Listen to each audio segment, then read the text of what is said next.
అబ్బాయిలు ఓ సూపర్ అనిపించుకోవాలని చెప్పేసి పెళ్ళికి ముందు సూపర్ అని పేరు ఉండేటప్పటికి పైన పెద్ద హీరో దూరో అట్లా కనిపించి పెళ్ళిళ్ళు కాగానే భార్య కాదు ఒక బానిసనే తోలుకొచ్చాము, అరే భార్య రాగానే మారిపోయాడ్రా బాబు అని చెప్పేసి ఆడనుకుంటావు అని అందరి ముందు వచ్చేసి భార్యతో మాట్లాడు.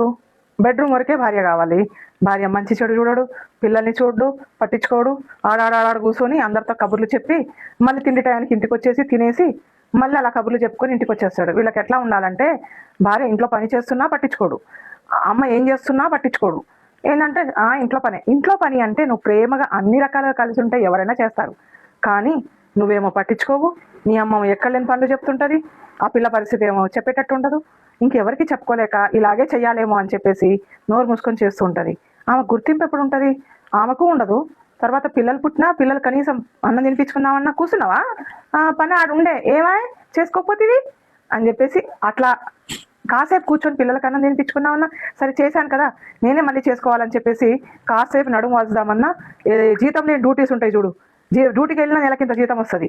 అట్లా అంత చేయొద్దని నేను చెప్పను, కానీ కొంచెం పట్టించుకోండి అయ్యా, భార్యల్ని పట్టించుకోనండి. నువ్వు గొప్పడివే ఓ సూపరు అని అందరు చెప్తారు, కానీ నీ భార్య నిన్ను చూసే వచ్చింది, నీ ఇంటికి నీ ఫ్యామిలీని చూసి వచ్చిన నా భర్త నన్ను పట్టించుకుంటాడు, కొంచెం అంటే బయటికి తీసుకెళ్తాడు, అలా షికారు చేసి మళ్ళీ తీసుకొస్తాడు అని అనుకుంటుంది కదా, తనకు కూడా తిరగాలి బయటకు వెళ్ళాలని ఉంటుంది.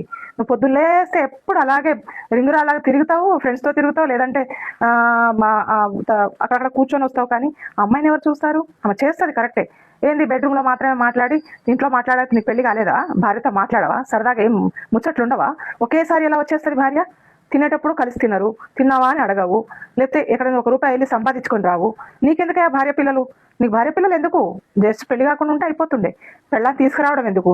అమ్మ నాన్న చెప్పారు, నేను తీసుకొచ్చి ఇక్కడ పెట్టాను. అలా కాదు. నీకు దమ్ముందా, పెళ్ళాన్ని సాకే ధైర్యం ఉందా? అయితే చేసుకో. మీరు కూడా అబ్బాయి పని చేస్తున్నాడా లేదా చూసే ఇవ్వండి. సోమరిపోతులకి ఏదో ఒక పని ఉంది ఆడా అని చెప్పి అనగానే ఇచ్చేయకండి. తర్వాత ఎంక్వైరీ చేయకుండా ఇస్తే ఇలాగే తిని కూర్చుండే మొగుడు ఉంటాడు, పని చేసే పెళ్ళం దొరుకుతుంది, అమ్మ నాయనకి అందరికి సేవలు చేసుకుంటే ఆమె కూర్చుంటుంది. వీడు ఆడాడ 2 రోజులు ఈ పని 2 రోజులు ఆ పని అని చెప్పేసి ఆ అమ్మాయి సంసారం చేస్తుండగానే 2 పిల్లలు వచ్చేస్తారు. ఏం చేయాలో తెలియక జీవితాంతం అమ్మగుడిని వదిలేయలేక, అమ్మగారింటికి పోను లేక, అలా బతకను లేక ఘోరమైన లైఫ్ ఉంటుంది. కొంచెం ఆలోచించి బిడ్డనివ్వండి అయ్యా. ఎందుకలా? మీరు బిడ్డనే కదా ఇస్తున్నారు, ఫ్యామిలీ చూడడానికి సరిపోద్దా? పిల్లోడు ఏం పని చేస్తున్నాడో చూడరా? ఏమ్మా మీరు భర్తలతో ఎట్లా ఉండాలో ఏం చేయాలో కనీసం నేర్చుకోండి అమ్మా. భర్తను కనీసం మీతో మాట్లాడేటట్టు చేయండి. అబ్బా బాబులు మీ పిల్లలతో మాట్లాడండి, పలకరించండి. ఫ్యామిలీ అంతా ఓకే, కానీ నీ ప్రేమ ఉంటున్నాయి కదా ఆమె ఫ్యామిలీలో కూర్చొని ఉండేది. వాళ్ళని చూసి కాదు కదా, నిన్ను చూసి వచ్చింది ఆమె. అర్థం చేసుకోండి. 100 ఏళ్ళు నీతోనే ఉండాలా భార్య? ఏమనుకుంటున్నారు? అట్లా పడేస్తే పోయే వస్తువు అనుకుంటున్నారా? ఏ సోఫానో టీవీనో అట్లా పడేయడానికి? నీ భార్య అయ్యా, నీ ప్రాణానికి ప్రాణం, నీ జీవిత భాగస్వామి, నీతో ఉండడానికి వచ్చింది, నిన్ను చేసుకొని ఎన్నో కళలతో నీ లైఫ్లోకి అడుగుపెట్టింది. అర్థమవుతుందా? ఇప్పటికైనా చక్కగా అర్థం చేసుకొని భార్యాభర్తలు చక్కగా ఉండండి.